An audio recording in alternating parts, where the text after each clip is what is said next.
Karibu mpenzi mtazamaji na msikilizaji wa Ubembe TV. Basi kama ni mara ya kwanza usisahau kusubscribe, kucomment na kushare ili wengine waendelee kupata habari zetu. Ubembe TV tunawapatia habari mpya na kamili. Leo tunakuletea habari za Sud na Nord Kivu ambazo ni fasi zenye ziko katika mikono ya waasi.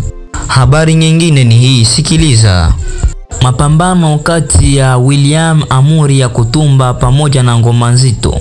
Mapigano yamefanyika kati ya kundi ya SNPCC ya William Amuri ya Kutumba na wale wa Ngoma Nzito Jumanane hii April tariki 15 wa mwaka huu wa 2025.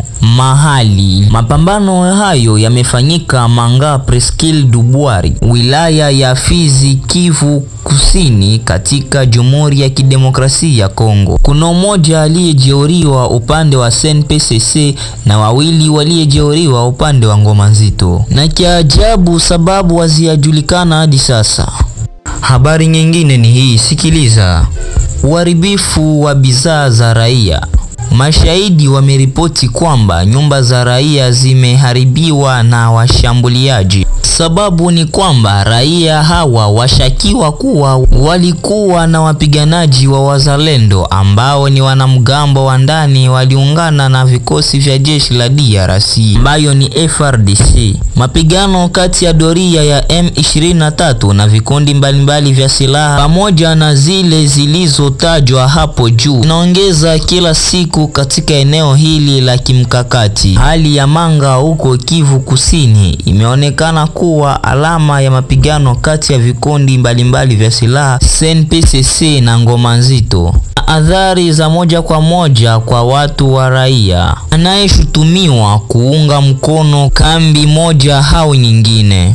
Kuongezeka kwa mapigano kuonesha muongezeko wa vurugu katika mkoa huu ambao tayari hauna msimamo kwa sababu ya vita ya M23. Habari nyingine ni hii, sikiliza.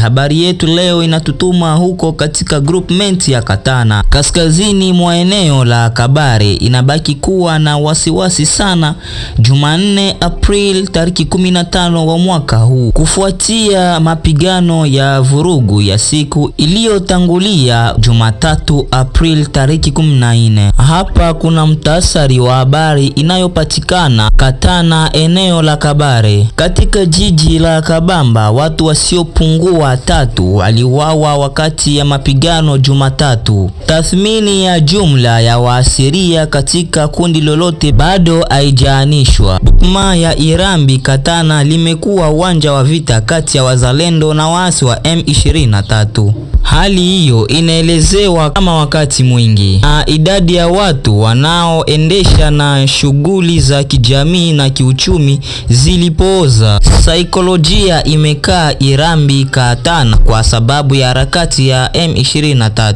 Usalama umeathirika sana katika groupmenti la Irambi Katana. Katika mtasari Jumatatu April tariki 14 wa mwaka huu iliwekwa alama ya mapigano ya vurugu katika kundi la Irambi Katana. Katika mtasari Jumatatu April tariki 14 wa mwaka huu iliwekwa alama na mapigano ya vurugu katika groupmenti Irambi Katana na kusababisha upotezaji wa binadamu, uhamishaji wa idadi ya watu na kupooza kwa shughuli. Hali ya usalama katika eneo hilo inabaki dhaifu sana. Asante sana mpenzi mtazamaji na msikilizaji, na usisahau kucomment, kusubscribe ili habari zetu zisikupite.